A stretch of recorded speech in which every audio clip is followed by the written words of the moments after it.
Olá, meus amigos, olá, minhas amigas do Legislação Integrada. Aqui quem fala é o professor Bruno Valente. Nossa conversa de hoje é sobre o informativo de número 1157 do STF. Antes de começar aquele convite, se inscreve no nosso canal, seja no Spotify, Deezer, Apple Podcasts, Google Podcasts ou no YouTube, e ativa o sininho para ficar sabendo sempre que tiver episódio novo.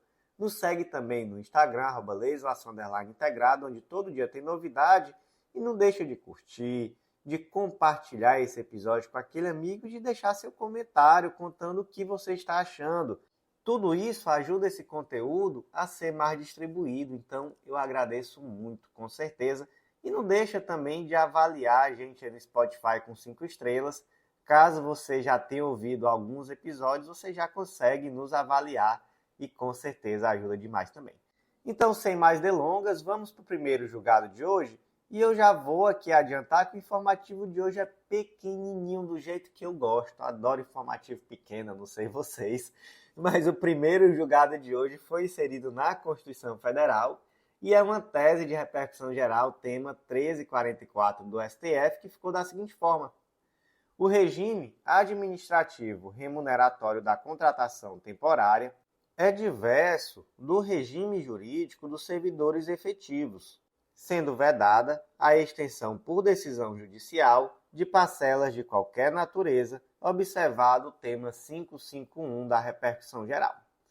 Então, vamos lá, né, gente? Aqui, o ponto central mesmo desse julgado é a súmula vinculante 37. Olha, com a súmula vinculante 37, você mata, não é? O que ela diz?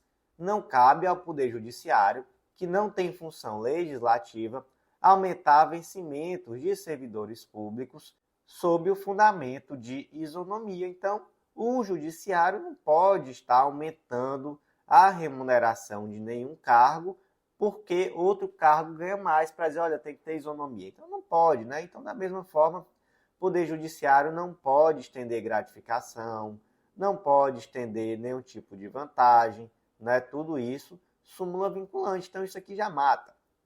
Mas o ponto aqui trata, não é, especificamente da situação dos servidores efetivos que têm direito, nesse caso concreto, a algumas gratificações, né? Então seria aqui gratificação de atividade perigosa e também de auxílio à alimentação. Mas acontece que os temporários, né, os servidores temporários, que também estavam exercendo funções semelhantes, não recebiam essa gratificação de atividade perigosa e nem auxílio à alimentação. E aí eles propuseram a ação dizendo, olha, a gente está exercendo aqui uma atividade igual, por que a gente não tem direito? E aí, o STF defere o pedido? Não, né? O que é que mata, como eu já disse? O que mata é exatamente a súmula vinculante 37. E aí, para aprofundar aqui, né, já que a situação aqui trata de uma situação de temporário em relação a servidor efetivo. Então, agora vamos conversar sobre especificidade aqui, tá? Não dá para equiparar os dois regimes jurídicos, beleza? São dois regimes jurídicos diferentes. E o temporário, ele não tem direito a muita coisa, sabe? Ou melhor, ele pode não ter direito a muita coisa que o efetivo tem. Agora, se houver um desvirtuamento dessa contratação temporária, ou seja, se diz lá no papel que é temporário, mas já existem sucessivas e reiteradas renovações ou contratações. Aí deixa de ser temporário, né? E aí, realmente, nesse caso, alguns direitos que o temporário poderia não ter, ele passa a poder ter. Então, olha só, um exemplo. O tema que nós estamos estudando hoje é o tema 1344. E ele lá no final faz uma referência ao tema 551, não é? O que diz?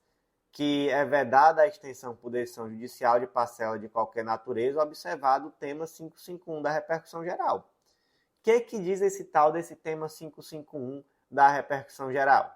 Servidores temporários não fazem jus a 13º salário e férias remuneradas acrescidas do terço constitucional, salvo. Então, olha só, não tem direito nem a 13º e férias, beleza? Acrescido do terço constitucional. Salvo quando?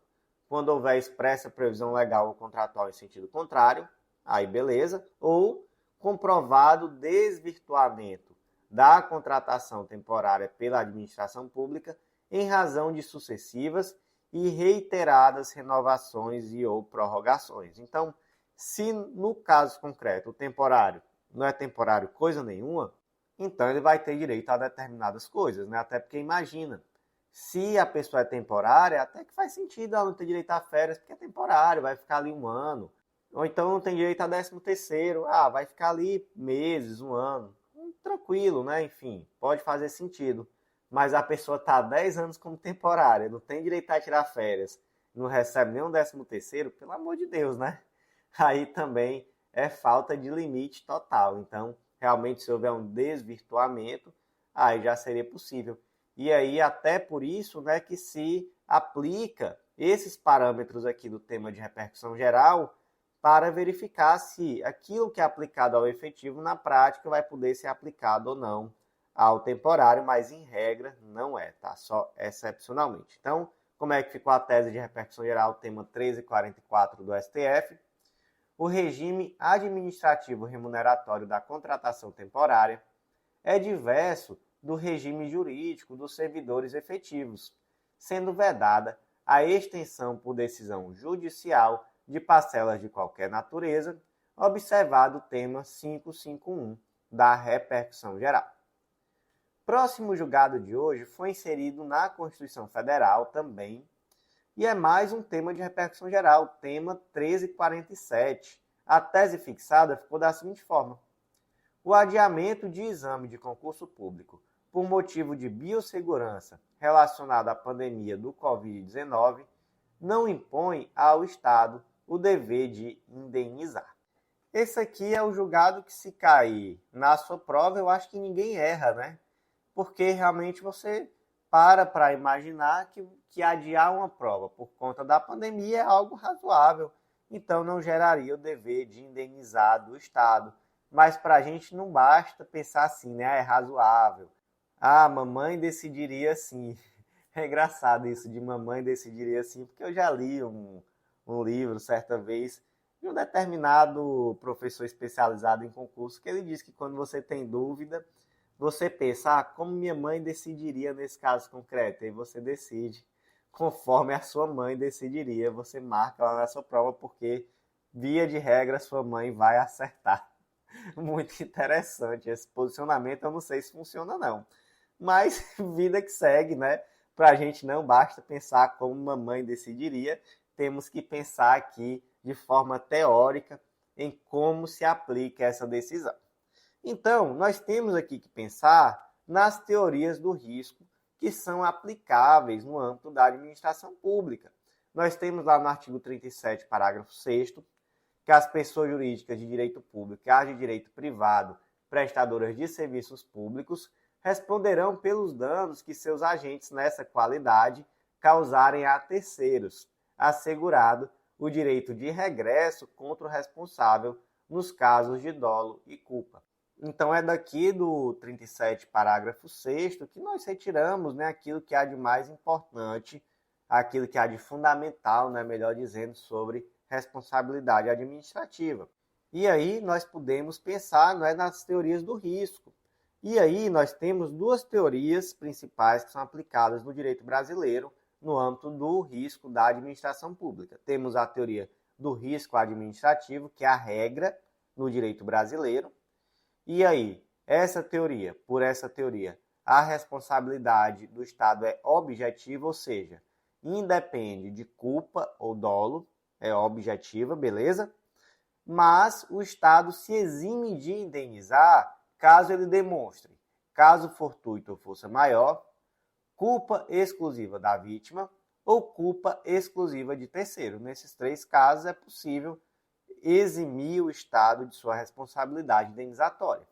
Por outro lado, nós temos a teoria do risco integral. Aí aqui é excepcional, beleza? Aqui nós pensamos, por exemplo, nos casos de dano ambiental, nos casos de acidentes nucleares, aqui a responsabilidade é integral, né? Risco integral. Então a responsabilidade continua sendo objetiva, mas o Estado ele não se exime de indenizar, mesmo que ele demonstre caso fortuito, força maior, culpa exclusiva da vítima ou de terceiro. Aqui, em qualquer caso, né, teve o BO, o Estado tem que indenizar. Gente, No caso aqui, em que uma prova de concurso é desmarcada por conta da Covid-19, o que é que nós temos? Nós temos aqui, em primeiro ponto, a aplicação da teoria do risco administrativo. Então, haveria aqui a possibilidade de afastar essa responsabilização do Estado, já que, no mínimo, nós falamos aqui de uma situação de força maior, né? Então, no mínimo, por conta disso, já haveria o afastamento dessa responsabilidade. Mas eu falei tudo isso, mas acontece que o que prevaleceu, né, foi que aqui não foi nem caso de força maior, não. Aqui foi caso de romper o nexo de causalidade, porque se entendeu que era tão imprevisível ocorrer uma pandemia no nível que foi a Covid-19, que não havia nem nexo de causalidade para justificar que o Estado pudesse ser condenado a indenizar. Então, foi-se mais longe, né? Então, se rompe nexo de causalidade, aí não tem teoria no mundo que consiga justificar a necessidade, ou melhor, a possibilidade do Estado ter o dever de indenizar, né? Então, como é que ficou a tese? O adiamento de exame de concurso público por motivo de biossegurança relacionado à pandemia Covid-19 não impõe ao Estado o dever de indenizar. Antes de seguir para o próximo julgado, eu vou fazer aquele convite muito especial e muito rápido, já que o informativo é pequeno. Acesse a legislaçãointegrada.com.br e vem fazer parte do Clube da Lei. Aproveita a Black Friday, que temos lá uma oportunidade única para você fazer parte e levar de graça o Mapa do Aprovado, que é nosso curso que te ensina a organizar um plano de estudos totalmente focado na sua realidade. E, gente, com o Clube da Lei, você vai ter tudo que você precisa em termos de lei seca e jurisprudência para estudar para o seu concurso de forma organizada, atualizadíssima, semanalmente atualizada. Então, vem fazer parte, aproveita. É baratinho, gente, ainda está de Black Friday. Então, vem fazer parte que eu te aguardo. E vem também conhecer a Editora Integrada, vem publicar com a gente. Você vai ver que é mais fácil do que você imagina publicar aquele livro que muitas vezes nasce de um TCC, uma monografia, algo que até já está na sua gaveta e vai ser um baita diferencial em prova de títulos. Próximo julgado não foi inserido em nenhuma lei, mas está comentado, né, no material escrito, e o destaque ficou da seguinte forma: o STF deferiu medida cautelar para que os municípios se abstenham de efetuar qualquer pagamento de honorários contratados ad êxitum relativo às ações judiciais perante tribunais estrangeiros, sem que previamente haja o exame da legalidade por parte das instâncias soberanas do país, sobretudo o próprio STF. Então, olha só como aqui o caso concreto é mais ou menos complexo, né? Digamos assim, diversos municípios brasileiros ajuizaram ações no exterior. E, ao que parece, muitas dessas ações são relacionadas aos desastres de Mariana e Brumadinho. E aí, gente, acontece que, para propor essas ações, muitos desses municípios contrataram escritórios de advocacia, né? Enfim, teria que contratar mesmo, mas com cláusula ad êxitum. Então, seriam ali valores astronômicos, né, digamos assim, que seriam pagos a esses escritórios de advocacia caso as ações fossem julgadas procedentes, porque seria percentual. E aí vocês podem imaginar qual seria o valor da indenização que seria paga em ações assim. E aí você pega um percentual disso, qualquer percentual que eu consiga imaginar, dá muito dinheiro. E aí propôs-se essa ADPF, exatamente por entender, não é, o autor, que esse tipo de contrato ele acaba violando diversos preceitos fundamentais. Porque, primeiro, né, são dois argumentos aqui básicos. O primeiro seria o de que a propositura dessas ações perante tribunais estrangeiros acabaria violando a soberania nacional. E o segundo ponto seria essa questão dos honorários, que seriam, como seriam contratados ad êxito, né? Então seria um percentual sobre o valor dessas indenizações, seriam valores muito altos, né? No caso de procedência desse pedido. E aí se entendeu que isso acabaria, de alguma forma, lesionando o patrimônio público, enfim, seria algo desproporcional. E aí, gente, aqui foi uma medida cautelar, tá? Então, o ministro Flávio Dino, que foi o relator, ele entendeu que, quanto ao primeiro argumento, se poderia ou não propor esse tipo de ação no estrangeiro, entendeu que aqui ainda não seria o momento de entrar nesse ponto. Então, quanto a isso, ainda não houve uma deliberação, mas quanto aos honorários, entendeu-se por bem suspender a possibilidade de qualquer pagamento de honorário ad êxito nessas ações. Então, essa possibilidade aí, ela está suspensa, não pode ser repassado nenhum honorário, até que haja o exame da legalidade desses contratos perante o Brasil, né? Perante a justiça brasileira, melhor dizendo, ainda colocou-se assim, ó, sobretudo perante o próprio STF. Então, é algo que já se deixou claro que é matéria constitucional, então caberá, inclusive, ao STF julgar. E pediu-se, né, já de cara que se junte cópia de todos esses contratos celebrados com esses escritórios de advocacia estrangeiros para se verificar realmente quais são as cláusulas, enfim, se há ou não abusividade. Então, gente, como é que ficou aqui o destaque? O STF deferiu medida cautelar para que os municípios se abstenham de efetuar qualquer pagamento de honorários contratados ad êxito relativos às ações judiciais perante tribunais estrangeiros, sem que previamente haja o exame da legalidade por parte das instâncias soberanas do país, sobretudo do próprio STF. E o último julgado de hoje foi inserido na Constituição Federal e o destaque ficou da seguinte forma: é constitucional e não caracteriza ofensa ao princípio da isonomia. Lei estadual que, nos casos e sob as condições nela definidas, autoriza o respectivo Poder Executivo a aceitar a proposta do contribuinte de compensação de créditos tributários de ICMS com precatórios estaduais de sua titularidade, decorrentes de ações judiciais ajuizadas até 31 de dezembro de 1999, desde que o Estado federado, no mesmo ato, observe o dever constitucional de repassar aos respectivos municípios a parcela de 25% dos valores de ICMS compensados. Temos aqui a Lei Estadual 3062 de 2006 do Estado do Amazonas.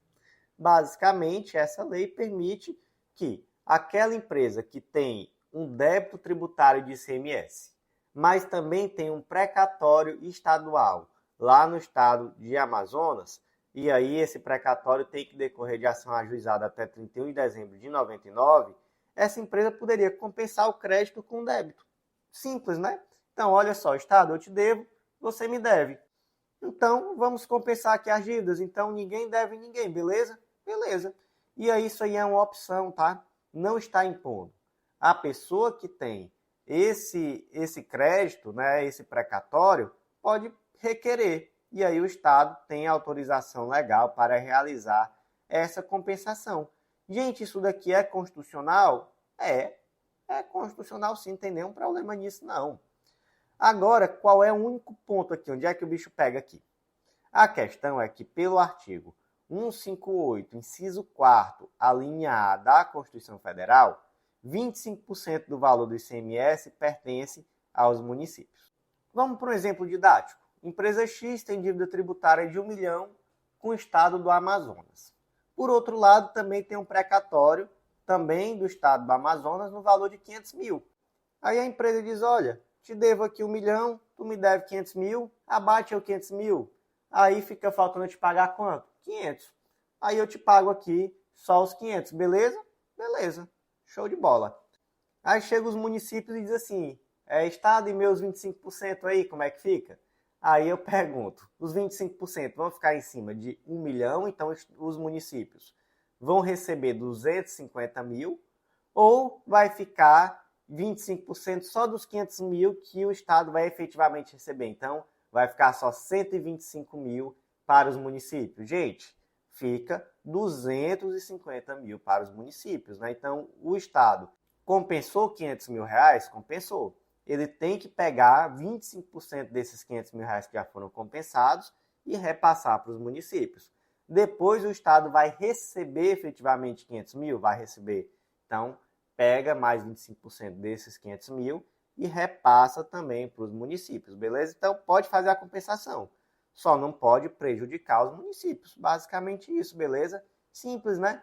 Inclusive, em igual sentido, nós tivemos aí a ADI 3837 do DF, saldo informativo 1151, até que recente também foi comentado pela gente. Então, como é que ficou o destaque? É constitucional e não caracteriza ofensa ao princípio da isonomia.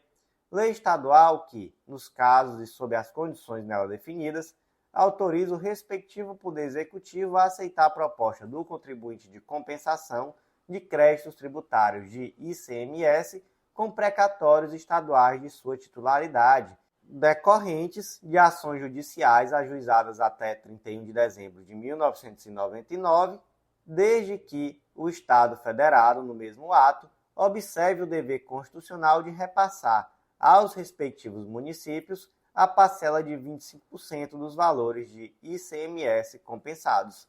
E, gente, por hoje já foi isso, viu? Como eu disse, o informativo hoje é pequenininho, do jeito que eu gosto.